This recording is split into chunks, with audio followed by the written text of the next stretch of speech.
I'm joined today with Peter Rooney, one of our senior corporate advisors with a particular penchant for defence, which probably makes you one of the most important people in the world right now. Pete, given what's just happened in the United States over the weekend, and then what we've seen in London immediately following, where do you think the locus of power is going in the next decade? Thank you, Andrew. I think for 80 years, the locus of defence industry and collaboration has undoubtedly been the United States. That's clearly changing. We have a rising and a connected Europe now that clearly sees a loss of confidence in Article 5 and therefore a need to arm and collectively come to a position around democratising in response to Russia. With the UK taking a clear leadership position in front of united Europe, Europe no longer looks across the Atlantic for help, it looks to within its own borders. And Pete, from an Australian defence perspective, or for Australian defence firms rather than defence organisation, where do you think that means capital will flow? I think in the past, the Australian outlet of defence industry contractors have overwhelmingly been large US and to a lesser extent UK primes. That's clearly going to change. Australia now sees as much, if not more, of a connection with its long-held allies, the UK and parts of Western Europe, than necessarily or particularly the United States, where before it was just naturally assumed if you had an Aussie outlet, you had a US parent. And I suppose that's something that maybe Australians haven't picked up on as much as those of us who are following the defence space like you. But what's been happening to European and American defence stocks since Donald Trump opened his mouth on Ukraine? That's a great question. Even a cursory glance at any market index has showed US defence contractors having a rather difficult time with their valuations and prices, and European and Scandinavian contractors seeing quite some substantial, sometimes by half again, growth.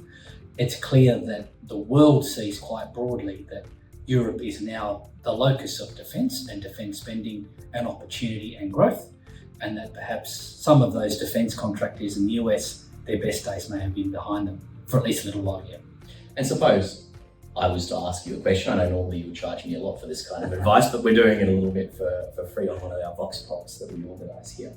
If you were an Australian defence startup or medium-sized defence player, where would you be turning for your next round of funding in light of the changes that we're seeing in the global defence space? Undoubtedly Europe. One, the Europeans now have the firepower that they didn't have a few short months ago. Two, we have a collective and united Europe, bound by a common goal. And I think in an era of American hegemony, it's easy to underestimate and forget the collective strength of European GDP, or even of collective European military establishment. If I was a local Australian defence contractor, integrator, technology provider, I would certainly see my future with Europe in the near term. And I think that's an interesting point, isn't it, just to finish up? But I mean, we sort of imagine America, because of what they have projected for the last 80 years, as so much larger in terms of both GDP and population and might than Europe when it comes to defence. But the European population is actually 1.5 times the size of the American population. European GDP is approximately the same scale in relation to America. And of course, this isn't the first time that Europe has had to deal with threats on a united basis or deal with an arms race, in effect. Perhaps that didn't work out so well for us for the last 1,000 years every time Europe's been challenged. But there is one thing you can say, which is that when Europe does get its act in gear, they don't spend small on defence at all. Absolutely. I think Europe now being more tightly bound and ever having a common language around values would certainly indicate that there's a substantial opportunity for a movement in that space.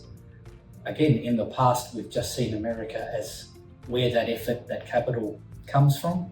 But in fact, now the events of recent times have made it fairly clear that you have to look across the Atlantic for what the home of new activity is going to be, especially as all of those nations are now clearly, unambiguously and publicly united that they're on their own and they're going to make their own futures.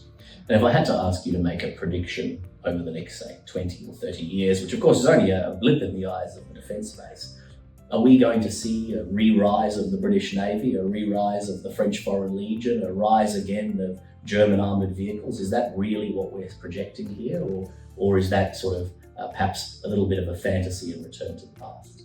Oh, I think without any shadow of a doubt, Germany will rearm. It must. As the largest European economy, it can no longer afford to count on Article 5. I certainly think the growth in GDP portion, that spending that is defence, has to grow. So Keir Starmer's 3.5% recently announced. I certainly think Europe has woken from its slumber and will, I suppose, as migrating animals do when they wake from their slumber, move in earnest to catch up. Thank you very much, Pete. I hope that's been valuable. And if you'd like to get more of Pete's amazing insights, reach out to us at Tip Group. He isn't cheap, but he's worth every penny. Thank you.